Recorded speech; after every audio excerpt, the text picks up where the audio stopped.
siphakame sifunde izwi lenkosi incwadi yezenzo Acts chapter 8.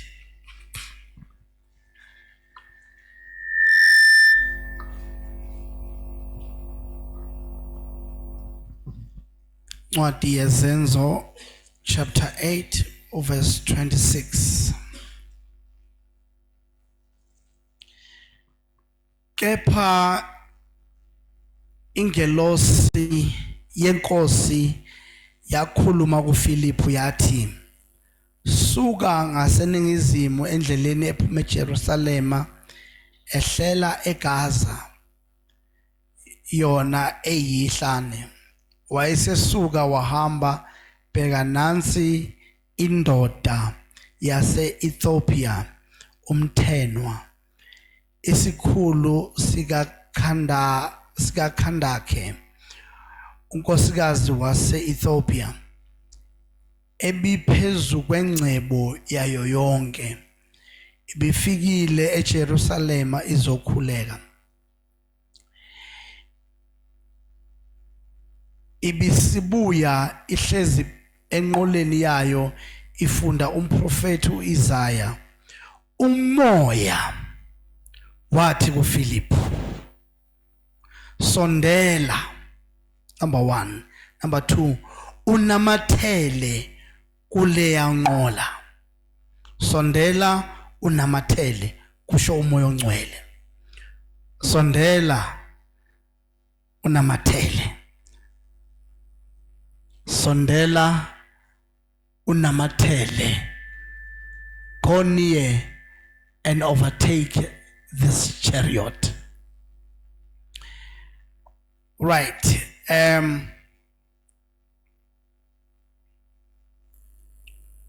uPhilip wayesegijimela kuyo, wayizwa ifunda umprofeti uIsaya. Wathi, uyakuqonda kahle lokho kufundayo na? Sekubuza uPhilip. Yona yathi, ngingakwazi kanjani uma kungekho ongiholayo na? Yamnxusa uPhilip ukuba akhwele ahlale nayo. Kepha isahlukwana sombhalo ibisifunda yilesi esithi, wayiswa ekuhlatshweni njengemvu, njengewundlu elithule phambi komgundi walo, kanjalo kawuvulanga umlomo wakhe. Ekuthobeleni kwakhe akumhlulelanga, ukwahlulelwa kwakhe kwasuswa. Kubani ongalanda ngalesi sizukulwane sakhe na? Ngokuba ukuphila kwakhe kuyakususwa emhlabeni. Kepha umthenwa wathatha wathi kuFilipi, ngiyacela umprofeti akhulume. Ngiyacela umprofeti ukhuluma lokho ngobani na? Uzisho yena noma omunye umuntu na? uPhilip wavula umlomo wakhe eqala kulowo mbhalo, washumayela ivangeli ngoJesu. Wavula umlomo wakhe eqala kuloyo mbhalo, washumayela ivangeli ngoJesu. Kwathi besahamba endleleni bafika emanzini. Umthenwa wathi, bheka nanka amanzi, kwalani ukuba ngibhabhadiswe na? uPhilip wathi kuye, uma ukholwa ngenhliziyo yonke kungenziwa. Waphendula wathi, ngiyakholwa ukuthi uJesu Kristu uyindodana kaNkulunkulu. Wayala ukuba inqola ime. Behlela emanzini bobabili, uPhilip nomthenwa, wabhabhadiswa. Kwathi sebekhuphukile emanzini, umoya wenkosi wamhlwitha uPhilip. Umthenwa akabe esambona, kodwa wahamba ngendlela yakhe ethokoza. Singahlala phansi, mamfundisi asibonge lizwi. Baba wethu ongcwele nonguyise wenkosi yethu Jesu, siyabonga Nkosi Ekseni siyabonga ukusibiza usihlanganise as a church ukuzwa izwi lakho. Umthandazo wethu wenkosi siza umphefumulo wethu, siza ingqondo yethu, siza inhliziyo yethu ukuzwa izwi lakho silamukele silikholwe. Ungubaba akekho njengawe egameni lika Jesu. Amen. Akekho munye soza bikho ofana Jesu lidwala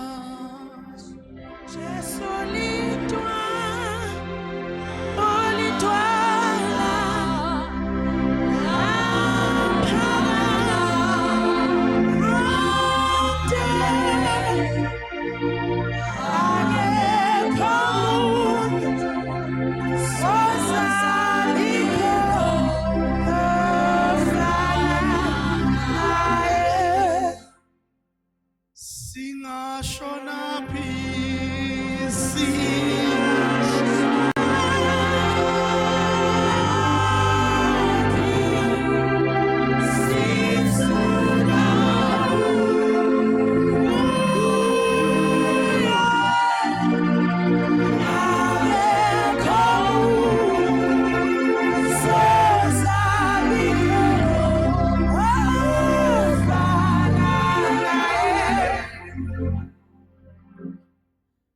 Now, when they came out of the water, the Spirit of the Lord caught Philip away,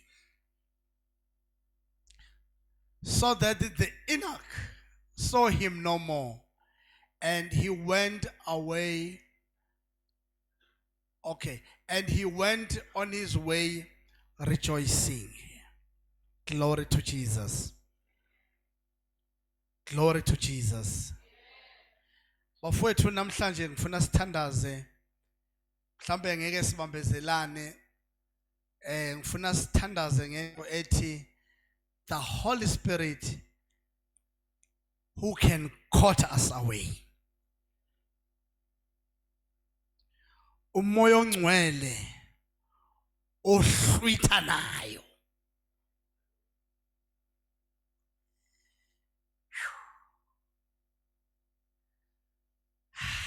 Khona abantu abazohlwithwa umoya. Kwaba sivakashele ningaxaki nganza kwethu ngifundisa ngomoya ongcwele from unyaka oqalile ayikho enye subject esengeke ngafundisa ngayo leli bandla. I'm teaching about the Holy Spirit. Hallelujah. Angaze ngisho enye into ngifundisa ngomoya ongcwele.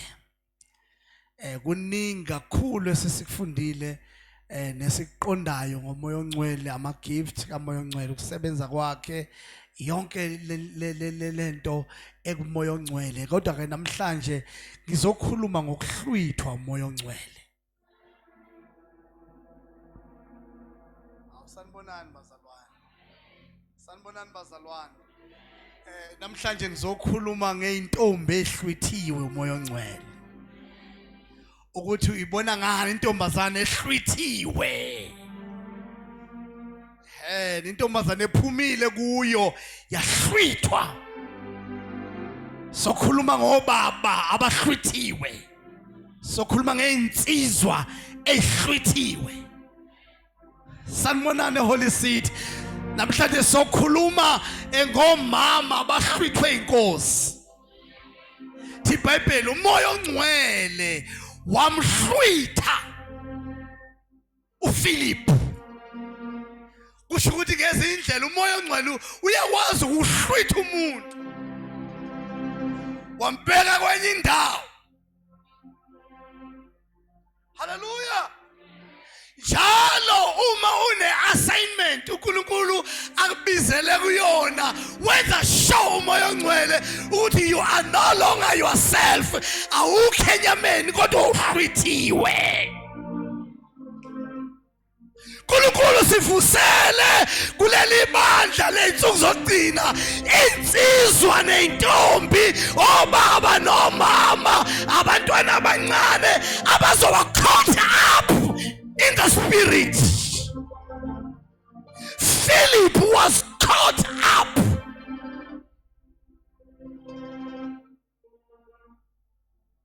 Hallelujah.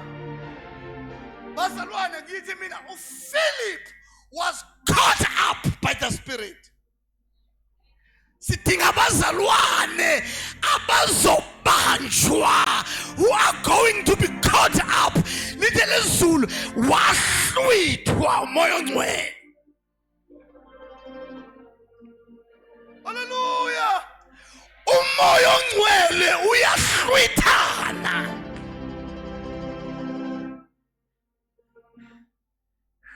Akakhenywa umoya ongcwele. Ingakho uma usumazi kahle, kwesinye isikhathi uyayithi uyathandaza, uyenza umthandazo wokulala. Wokuthi uthi baba ngiyabonga kulolu suku lanamhlanje, uthi uzivusile ekseni, saphile emini, sesibuyile, sesiyalala singojomndeni. Kodwa umuntu kamoya uthi esathandaza a normal prayer, ezwe isandla sikaNkulunkulu simhlwitha simusa kwelinye izinga. Today I'm here to announce the another dimension kamoya ongcwele. Uthi lo moya uyasihlwitha.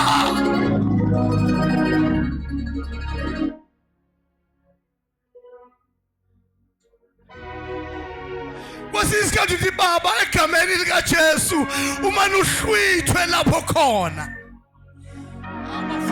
Abafowethu, uyakwazi umoya ongcwele ukuhlwitha umuntu amsuse eJohannesburg abe se-Cape Town in the spirit, abona izinto ezenzeke eCape Town, aqale a-intercede, athandazele iCape Town, athandazele iKZN, athandazele iLimpopo. Yini eyenza lokho? You are caught up in the spirit.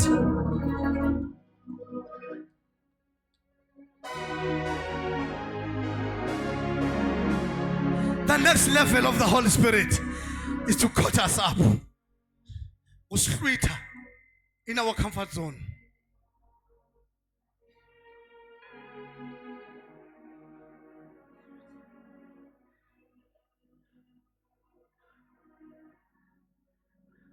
Babazalwane, umoya ongcwele akaqalanga ngoPhilip uhlwitha umuntu.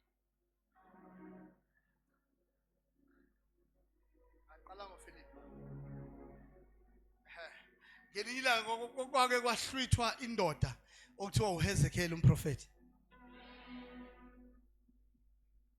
Nganqobe ndikhona esontweni bazalwane. Kwahlwithwa indoda okuthiwa uHezekiel umprofeti. Uthi uHezekiya isandla senkosi sasiphezu kwami. Wangithatha wangiyisa esigodini samathambo, uthi bheka ayomile kakhulu.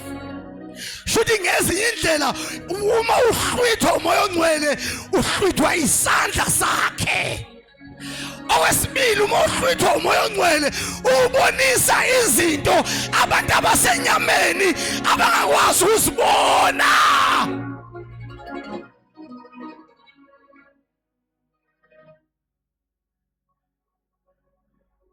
Uthi ngabona amathambo ayomile kakhulu. Uthi ngathi umoya ongcwele wami wathi ndodana yomuntu lamathambo asengaphila na. Ngathi Nkosi angazi wena uyazi. Wasethi ke ndodana yomuntu profeta phela lamathambo. Ngoba angeke ukwazi ukuhlwithwa abese uyathula. Abahlwithwayo bayaprofeta. Abazalwane ngithandazela ukuthi uhlwithwe mina, uhlwithe emndenini wakho ukuze ukwazi ukuphenduka ube yiprofeti in your household. Kube khona izinto otshengisiwayo zona zasemndenini wakini, kube khona izinto olwa nazo zakwifamily yakho, kodwa that can only happen mohlwithiwe.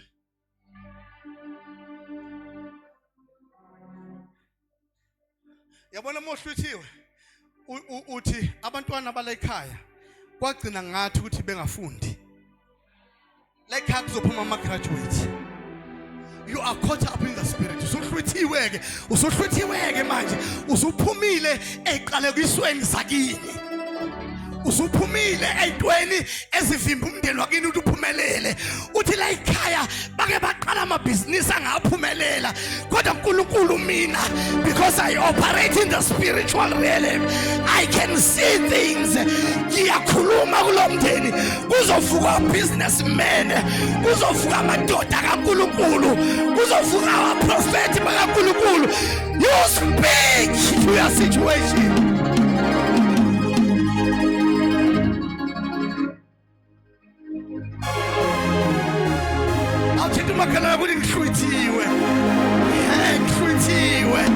I am caught up in the spirit.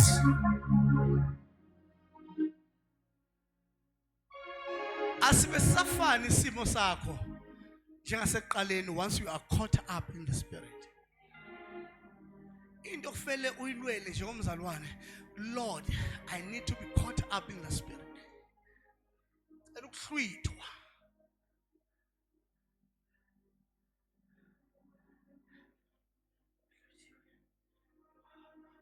Wazi ukubona ongabona mohluthiwe. Wazi ukukhulunywa ongakhulunywa mohluthiwe. Mohluthiwe unamandla ukuthi mathambo hlanganana. Usuka ithambo kwenye indawo lifune ithambo lakubo. Lithi iBhayibheli ngoba khona umsindo omkhulu esigodini. Ithambo licinga ithambo. Abazalwane ngiyashumayela kodwa abazalwane basohola sithi ngiyashumayela. Ngithi mina ithambo libheka ithambo lakubo. Lithi iBhayibheli lamathambo ayome kakhulu kwafika imvula, kwafika ikhukhula, zawahlukanisa umlenze washona le, iskal sashona le, ini yabaseshawela, ini yabasedrobheni, kuyisigodi samathambo omileyo. Nikhona abathandekayo kwakuyinhlaka kodwa umprofeti wama caught up by the spirit wakhuluma phezu kwamathambo omileyo wathi nina mathambo omileyo zwanini izwi. Abangizwa ngapha ngithi mina wathi nina mathambo I recognize ukuthi mathambo nomile futhi nome kakhulu. You recognize isimo sakho ukuthi siyabheda futhi sibheda kakhulu. U recognize umndeni wakini ukuthi uyabheda izinto futhi zibheda kakhulu. U recognize your financial life. Awubafowethu kucela ukushumayela Holy City uthi iyabheda izinto azihlangane. Ayomile kakhulu ngoba angeke usilungise isimo ongasiboni.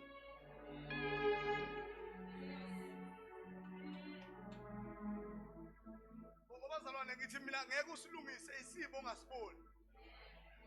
uNkulunkulu umekuhlwitha umoya ongcwele umekuhlwitha ukubonisa izinto kuqala ezingekho right okumele uqale uyithandazele. Omele uqale uyikhulume. Omele uqale uyiprofeti uprofete phezukwakho. Wase lo mprofeti ehlwithi umoya ongcwele waqala wakhuluma wathi nina mathambo omileyo zwanini izwi likaJehova. Mathambo hlanganani. Lithi iBhayibheli kwasuka ithambo kwenye indawo lafuna ithambo la. Kwaba khona umsindo emkhathini ushesa namathambo. Ngidala ihavoki njengamanje ezweni lakamoya kuhlanganisa izinto zakho okwakufanele size kuwe zanjengwa isitha wangafika kuwe ngesikhathi. Ithi mathambo omileyo zwanini izwi likaJehova. Ulimandaya shaka bata.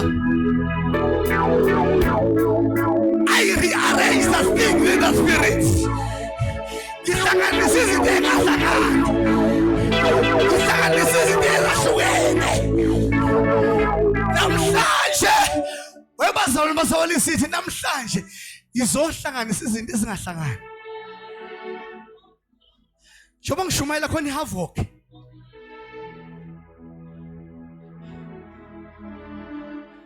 Ihlobo ezadukelene zahlangana.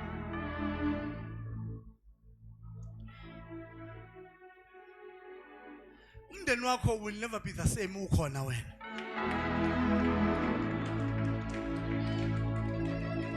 Ngiyaphinda ngiyamemezela ngithi isimo sakini angeke siphinde sifane ukhona wena.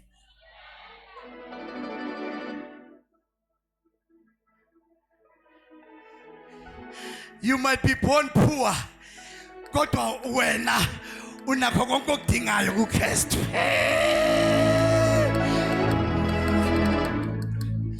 You might be born in a background ebhedayo. Izinto zimfili kungekho kuhlanganayo Nkosi yami.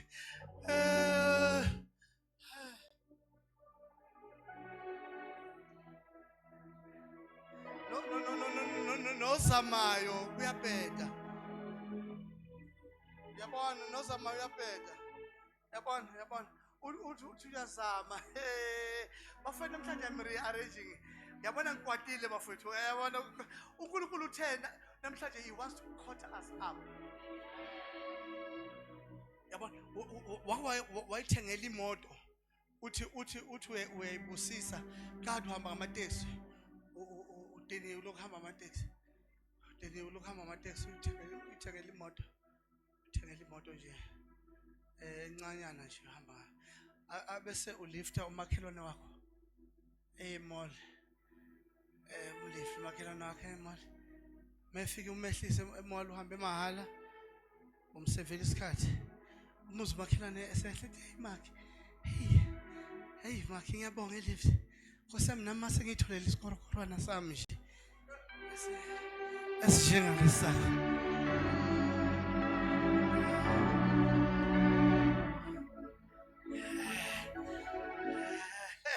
Kodwa namhlanje I'm here to rearrange things in the spirit. Uthi nababukela phansi bazobukela phezulu ngoba because the spirit of the Lord will cut you up. Uzokuhlwitha akubonisa izinto ezingabonwa uqala uprofete phekwempilo yakho sihlangana izinto zakho njengomzalwane. Abakuhlekile bathi awusebenzi basheshe bahleke. Abakuchaje with your situation current manje basheshile bakuchaja. Wena awusiyo lento oyibuka uyona kodwa you are what the Spirit of God says you are.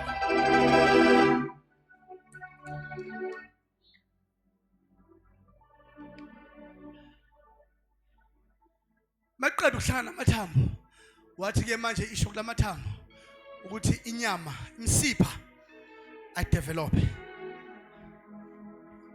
imsipha kwakhona imsipho ekade ingekho phezu kwamathambo. Into impossible with man sayibona impossible with God. Khona imsipho ehlumayo in your life. Ususe wagive up wathi hayi angisase ngenkosini athi yayilesi angisithikele emuthini angishiye uNkulunkulu lesimo kodwa akhona imsipha engizwayo uNkulunkulu ayifakayo empilweni.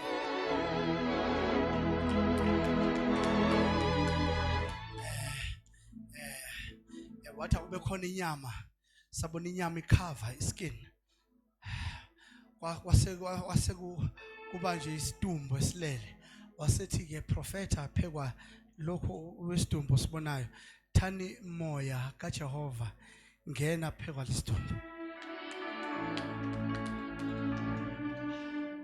ukuthi bazolana ngishumayeza kabi kodwa wathi ngicela uyehlisa lento uzuyizwe kodwa la engibheke khona ukuthi you are caught by the Spirit. Wathi uyaprofetha khuluma ethanda umoya kaJehova wakhuluma wathi umoya kaJehova awusuke from empumalanga entshonalanga ningizimu wehle pheka kwalomzimba lithi iBhayibheli umoya kaJehova wehlela pheka kwalezi dumbu savuka fembu bese lithi iBhayibheli mamgugu bheka kwakuyimpi enkulu kaIsrayeli shuthi lapha esigodini kwafa impi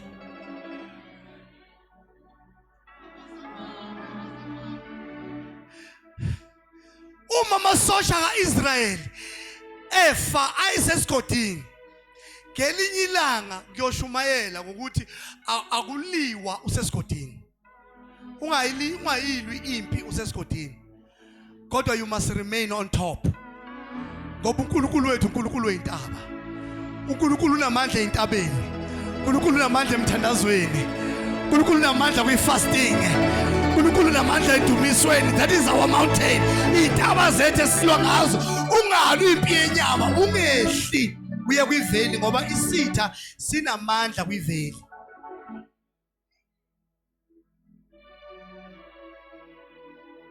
isitha sinamandla kwiveli ungalwi impi kamoya ngekhali zenyama.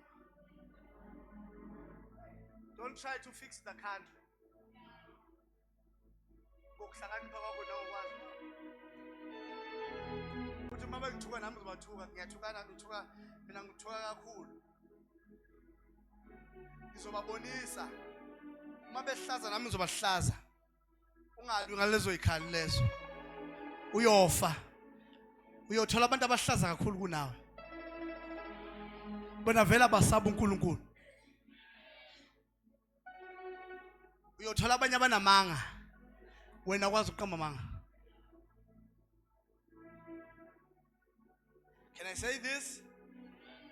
And uzoloku ungiphozela kancane zolokuthi qa nami ngaxoxelwa ukuthi other nation ngeke ngisho ukuthi ibaba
kunabantu abakwazi ukulwa kangcono ngazo. So your battle should be always in the spirit. Ngisho ukuthi ugulelwa ingane ibuke ngeso likamoya. Ngisho ukuthi izinto zihambi kahle move enyameni uze addresse ngeso likamoya. Webazalwane, ama solutions omzalwane akumoya.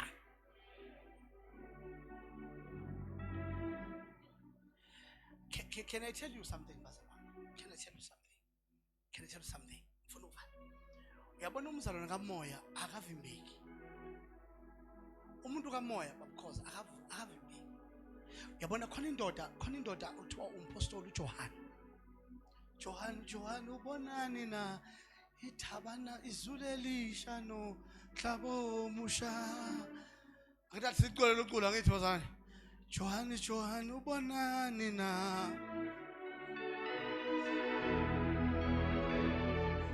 Tula namba bazalwane. Okwakudala ku sekufela kusha.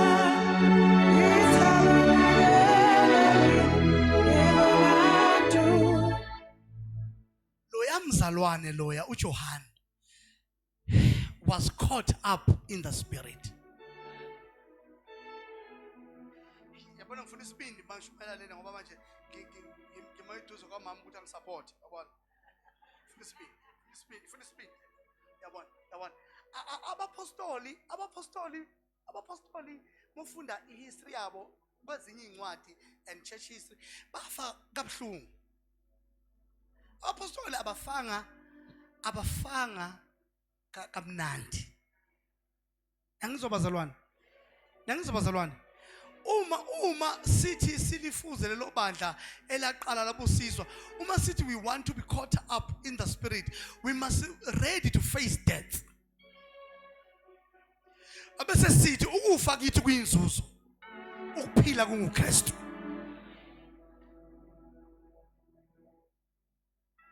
Lento yafelwa. Abapostoli abafanga kahle. Lutho uyedwa owafa in natural death uJohn. Lo wabona izulu elisha umhlaba omusha. Bonke uPetro uma efa wayicelele bona sengivela manje ngisadabula sengiyofa. Wacela wathi ngicela ukuthi esami isiphambano ningasimizi njengesinkosi yami. Peter was crucified on the cross. Wathi ngicela sami nisithathe nisibhekise phansi.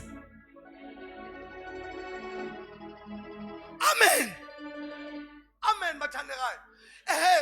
Mufunda ngabapostoli omunye wabethelwa esiphambanweni esu-X.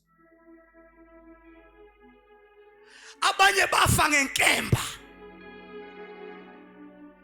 Befela ko-India, befela e-Asia, bafa kabuhlungu. OStefan bakhandwa ngamatshe. Lithi iBhayibheli wayegcwele umoya ongcwele. uStefan bamkhanda ngamatshe wabheka phezulu wabona izulu livulekile. Wathi ngibheka ngibona indodana kaNkuluNkulu imile ngasokunene sikaNkuluNkulu. Wathi baba ngithandazela ukuthi laba abangishanga amatshe lesono sabo singabalelwa phezukwabo bathethelele ngoba bakwazi abakwenzayo. Lento iyafelwa. Being caught up in the spirit iyafelwa. So uJohn lo wabona isambulo uyena yedwa esithi esibiza ukuthi wafa natural death. Kodwa he was tested in all ways. Sonke indlela. History ithi uJohn the apostle lo wabona isambulo wathathwa wafaka emafutheni abilayo. Bethi bambulala waphuma emafutheni eziphilayo. Engenalutho. Hawu lo muntu besithi simbulala ngamafutha. Abanye basikwa phakathi nendawo ngenkemba. Yabona. So uJohn wasurvive ubiliswa ngamafutha. Waphuma ephila. Bathi manje into esoyenza yini asimpatshaza amehlo. Phela uma sesiqhingini ePathmos wengenawo amehlo.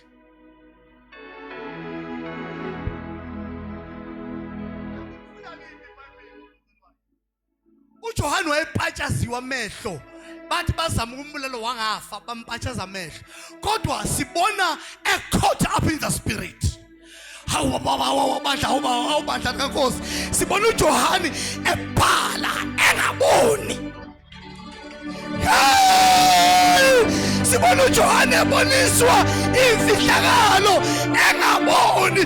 Uthi bheka ngase ngibona izulu elindala lidlula. Funda incwadi yesambulo bathandekayo. Uthi ngabona izulu elisha. Bheka ngase ngibona. Bheka ngase ngibona. Ubona kanjani Johane? Ubona kanjani amehlo akhishiwe? Ubona kanjani? I'm caught up in the spirit.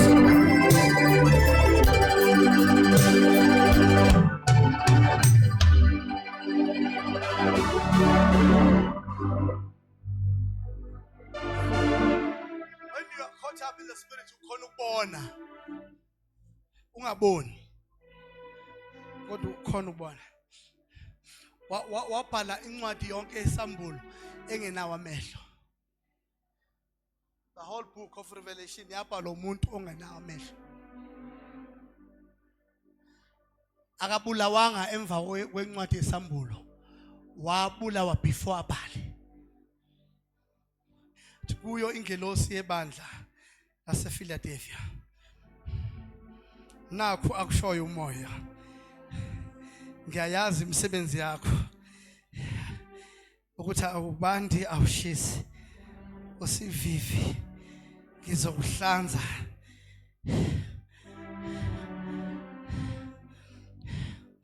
Nakho akushoyo. Uthi uJohane wambulelwa uJesu ambona ngqo. Kodwa ngamboni ngamehlo enyama. Uthi owavela phakathi kwezinti ezisikhombisa. Uthi ubuso bakhe babukhanya njengela. Lisemandleni alo amakhulu. Ubona uJesu kodwa amehlo aqhunyisiwe. Ngathi uzoshumeza lo usisi phela bese ngiyahamba ngoba uyena ongizwayo kuleli bandla lingiswa. Ngithi mina uthi ngabona onezinwele ezimhlophe ongathi uboya bezimvu. Uthi ingubo ayigqokile kwakuyilinene elimhlophe. Uthi inyawo zakhe zazinjengethusi engathi libuye emlilweni oshisiwe. Bheka ngase ngibona. Uthi wafaka ibhande legolide libhaliwe ukuthi ungothembekile noqinisileyo. Hawu bathandekayo nikhona yini? Nikhona.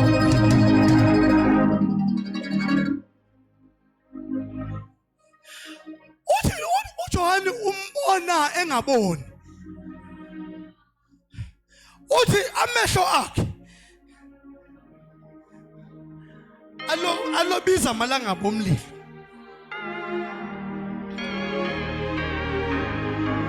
Uthi ke uJohane uthi mekhuluma izwi lakhe linjengesword liphuma linkemba.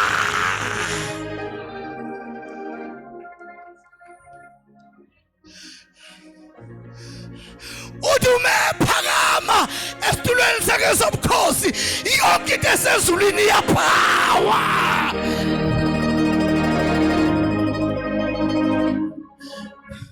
Uthi ngase ngibona. Ubona kanjani Johane? Ubona because I'm caught up in the spirit. Ma umzalwane, you need to be caught up in the spirit.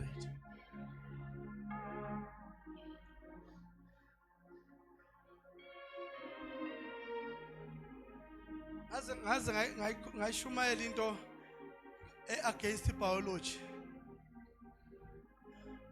Ngayishumayela into against physics and maths. Ukuthi uyakwazi ukubona ungaboni. Lento ngishoyo against biology. Lento ngishoyo ayihlangani. Ayihlangani physics ne maths. I maths 2 1 + 1 2. imesi kuthiwa x squared bani angifuni ukureveala ama-marks ami ka-matric angikho ready ukureveala ama-marks ami kodwa kuthiwa kwi-maths kuthiwa x plus x kuthiwa 2x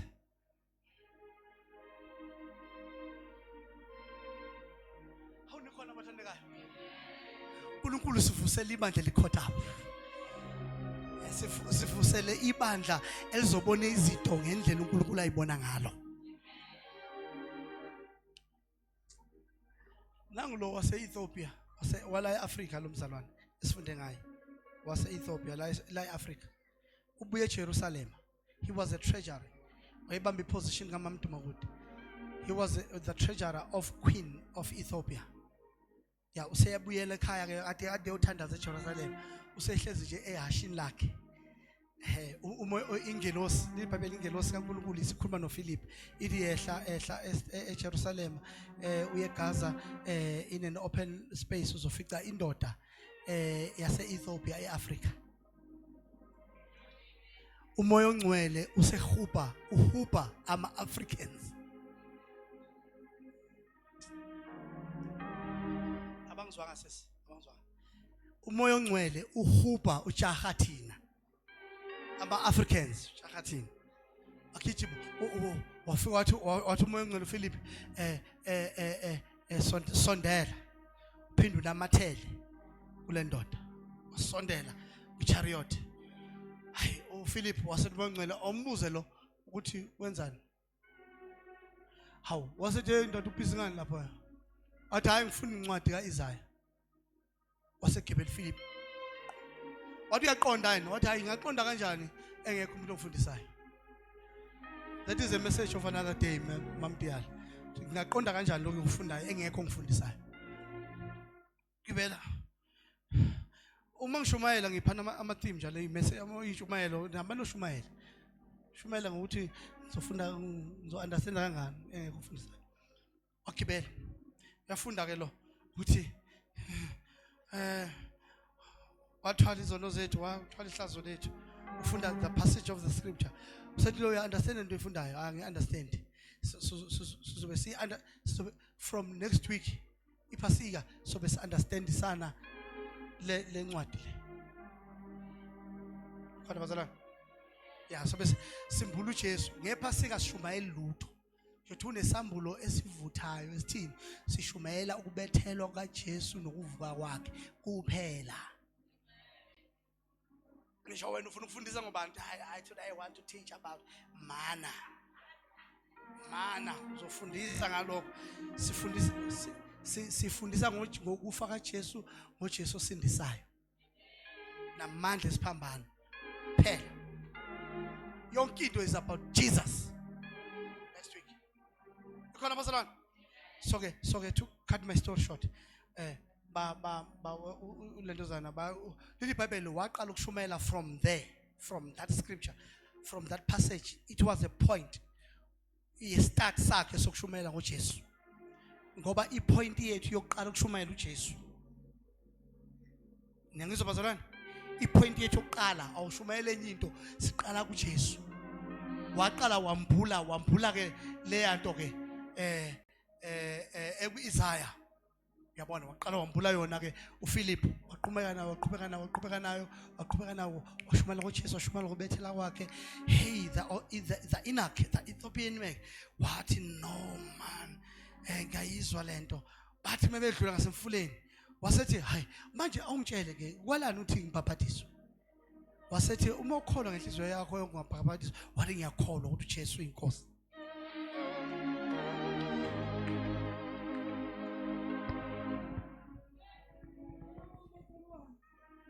Bazalwane ngiyakholwa ukuthi uJesu uyinkosi.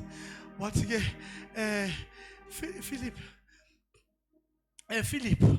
wathi Philip kwalani uthi ngibhaphathiswe. Philip wehla enqoleni wangena emanzini wambhaphathisa bewu2 akalindanga Great Sunday, akalindanga ukuthi azakhula enkosini. isinqumo samlidele ekubhabhatisweni.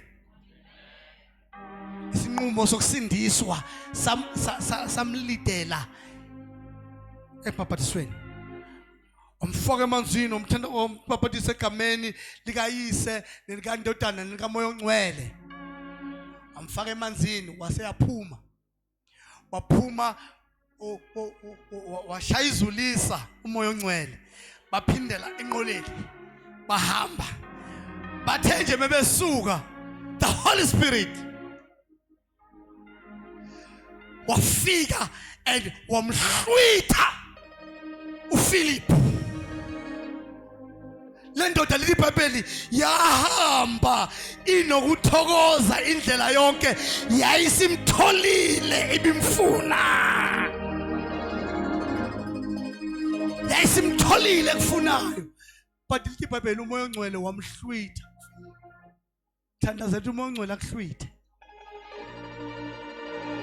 Wamhlwitha wamusa kwenye indawo. Wafika waqhubeka uPhilip wathi manje qithi. Hawu moya ongcwele sengila. Ngigcine nginomthenwa la the African man. So Ethiopian man sengila senzani la? Wathi moya ongcwele continue to preach the gospel. Ngoba ukuhlwithwa kuhamba neassignment. Sengiyathandaza Holy City uNkulunkulu uzohlwitha an ordinary mother abe intercessor ngoba ukuhlwithwa kuhamba neassignment. Ayikho iassignment oyoyenza ungahlwithwanga.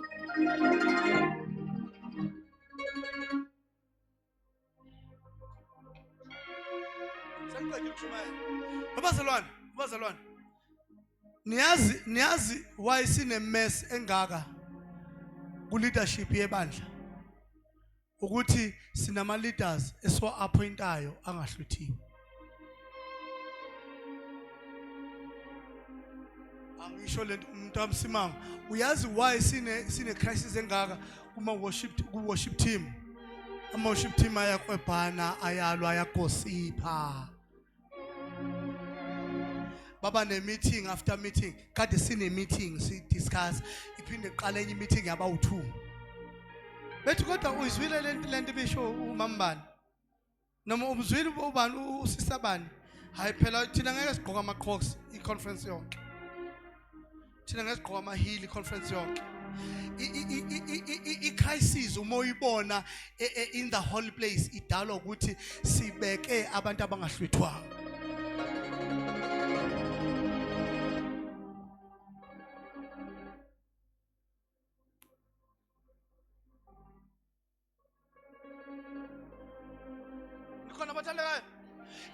I-crisis ekhona ebandleni ukuthi abantu they want to be pleasers of men, not pleasers of God. That's why they don't listen to their leaders. Kanti uNkulunkulu ngeke umseve ngeke ungamazi kodwa uNkulunkulu umbona kumuntu ophambi kwakho okulidayo. Abanye crisis esinayo kuma ministries ku ushering umholi wama ushers ngicela sihlangane ngafast for prayer and then kube ne meeting abanye bethi who is she ozositshela ukuthi thina manje siyabane sibe ngapha thina sinemizi yethu esho umuntu abuso uNkulunkulu nangawo lo muzi. Thina sinabayeni bethu kufanele sibaphakele iphalisho.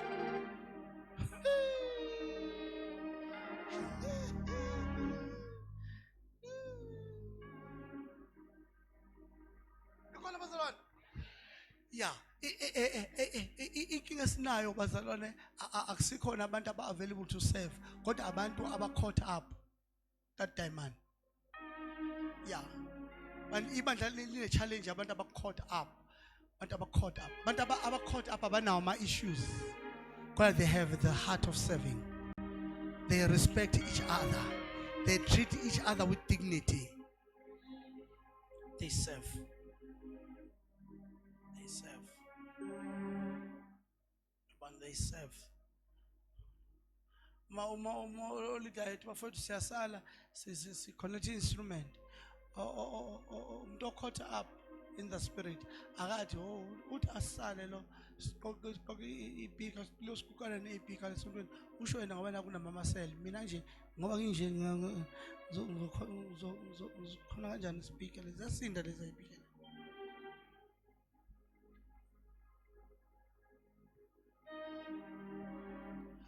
We need to be caught up in the spirit.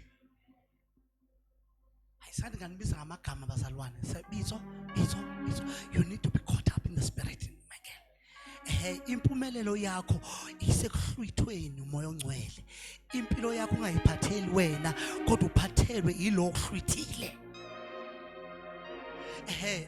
Uma unifunda abantu bami nazi ukuthi kukhona osihlwithile impilo yethu. We are not of the standard of this world. Ontanga yethu benza lokhu bona sibavumelekile because akusibona abantu bakamoya kodwa bakamoya they are caught up.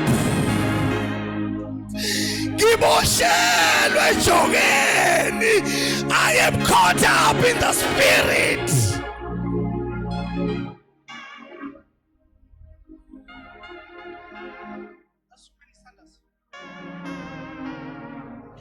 Kia kuthanda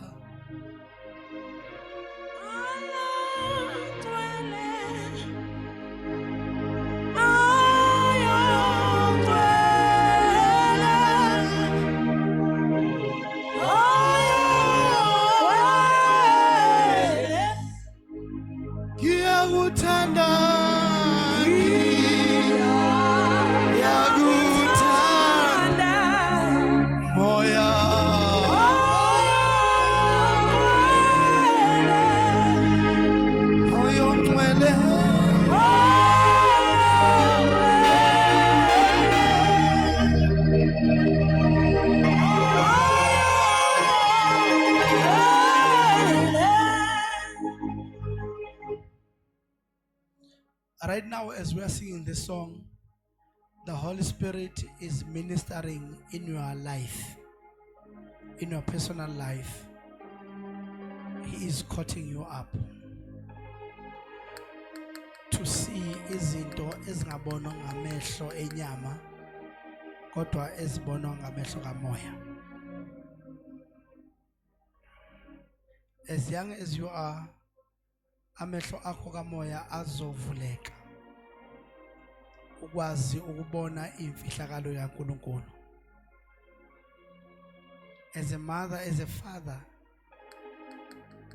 kukhona izinto uNkulunkulu azozambula emehlweni akho uzibone ngesihlo likamoya ungaziboni ngeso lenyama. Abantu abaningi they are stuck in the flesh. They don't have answers therefore. Ngenxa ukuthi bafuna ukunderstanda izinto ngeso lenyama. Kodwa umoya ongcwele namhlanje uyangitshela bazalwane ngisamila ngaphambili ukuthi many hearts are broken. Ziyableeda ngenxa ukuthi zihlale kakhulu enyameni. Kodwa ibhandishi lakho that is going to heal you elizoba yibalsam lakho and heal your wounds.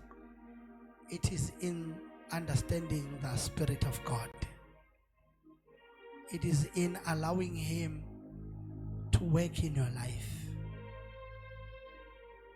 Ngifuna namhlanje uthandaze abanye bazothandazela abantwana babo. Abanye bazothandazela imizi yabo, abanye bathandazela abayeni babo, abanye bathandazela amakhosikazi abo. Abanye bazothandazela ihousehold yabo yonke. Abanye bazobethandazela ama-careers abo. Bethandazela la uNkulunkulu ababizele khona. Philip was caught up and placed to another place. Uzoqala kwabathandazayo bazoqala bebe nomthwalo ukuthandazela amazwe oAmerica o Middle East o Israel. Lento angeke yenzeke ke ayisoze yenzeka uma usenyameni. but you need to be caught up in the spirit and see what is happening in a real world. Bazalwane isiphihli ezweni lakamoya izinto zabanye abazalwane la zivinjiwe ezweni lakamoya. They are captured ezweni lakamoya. The only way ukuthi zibhidlike is to understand spirituality and begin to speak namathambo omileyo. Uthi ninamathambo omileyo zwanini izwi likaJehova. Ukuthi makuhlangane, ukuthi makwenzeke, ukuthi makwenzeke. Name things in the spirit ofuna ukuyibona zenzeke empilweni yakho nasemndenini wakho. Name them. Khuluma phezu kwazo. uNkulunkulu uzosibusisa. I want to sing the song. As this song ministers to us, then we are going to open our mouth and all pray in the name of Jesus.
Asivule umlomo yethu yonke sonke sithandaze.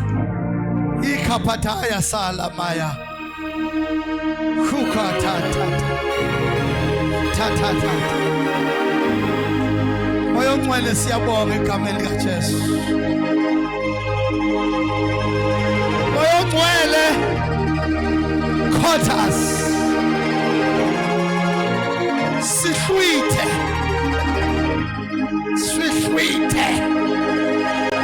Abancane bethu Hlwitha amantombazane ethu ukhapathaya Hlwitha insizwa zethu sihlwithe moya ongcwele sihlwithe sibe ngabakho moya ongcwele Kegama likaJesu. ngegama likaJesu.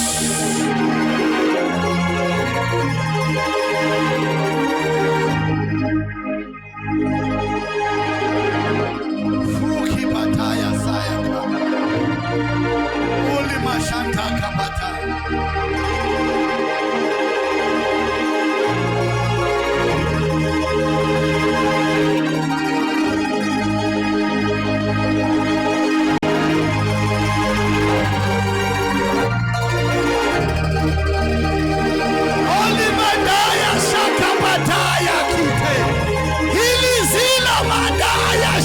Spirit of the Lord God us away.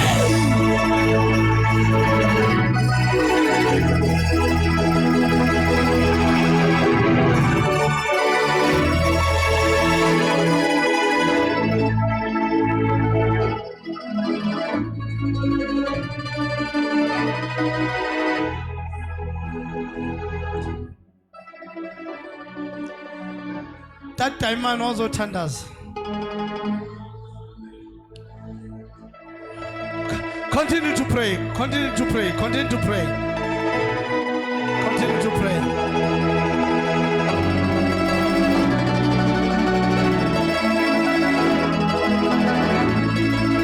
Continue to pray. Yes. Yes.